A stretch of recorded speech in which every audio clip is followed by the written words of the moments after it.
So what are we doing here today, Chad? We're pruning this here tomato. Yeah, Chad's over here today showing us how to run this little tiny garden here that is very crowded. Potatoes, tomatoes, for two reasons. Yeah, we got a god-awful amount of suckers here. And it's stealing energy from your plant, and it's all crowded. It's not getting any airflow. Potatoes, tomatoes. So like I said, if you don't take care of it, it's gonna die. It's gonna die. We're just cutting it and oh yeah, I see all that. You can get all this airflow can come in here now. Yeah. Before there was none. Matter of fact, look at this guy here. Whole separate plant trying to grow out of it that's not going to produce any tomatoes. Why is it even here? It's going to go back. What is that? Useless? Yeah.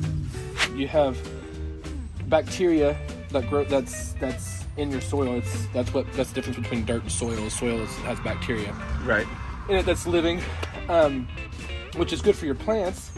It makes a healthy soil, but what happens is when it rains, some of those soil-borne bacteria and the fungus in the soil will bounce up or splash up onto the bottom leaves, and then you'll get blight, and it'll kill all the leaves off in your plant. It's really not good for it.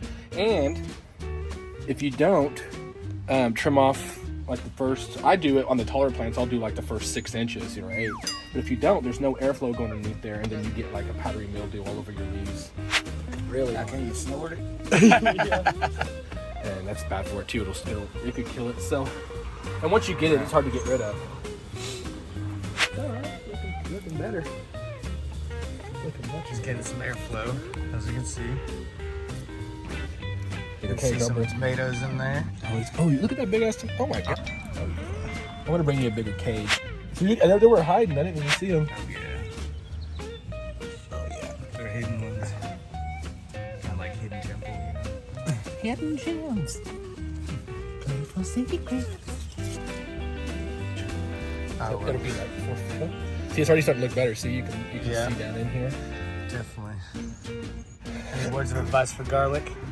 Sometimes it takes like 2 years to grow some.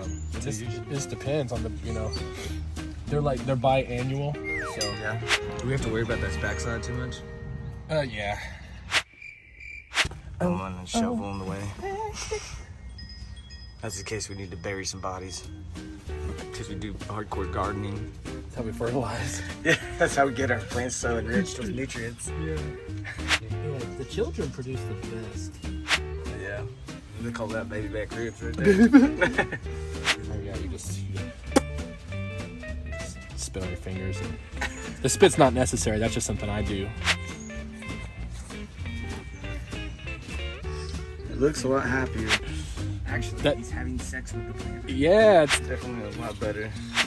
I'm just kidding. I didn't spit on these. That's for sure. You can do that. Some people get newspaper and hit the stand, but What's the purpose of whacking it like that? well, it shakes. Basically it self-pollinates these little flowers that turn into tomatoes. If you don't, and you don't see like bees coming over here and pollinating it, which I don't have a whole lot of bees, seems like in my backyard, probably because the earth is dying. You need a beehive. Then you need to be the bee. The bee. Yeah. And you need to go pollinate them yourself. So if you don't pollinate them, Understood. then you won't get any tomatoes, and the flowers just fall off, and then you just have all this green stuff. Potatoes, tomatoes, hidden gems. Unless you're into that kind of fried green tomatoes. But now she's happy. See, you can see all the way underneath it now. Perfect. I'm gonna do this one. Thanks for watching the video. If you have any questions, put them in the comments below. Don't forget to subscribe and hit the notification bell. And get off my lawn.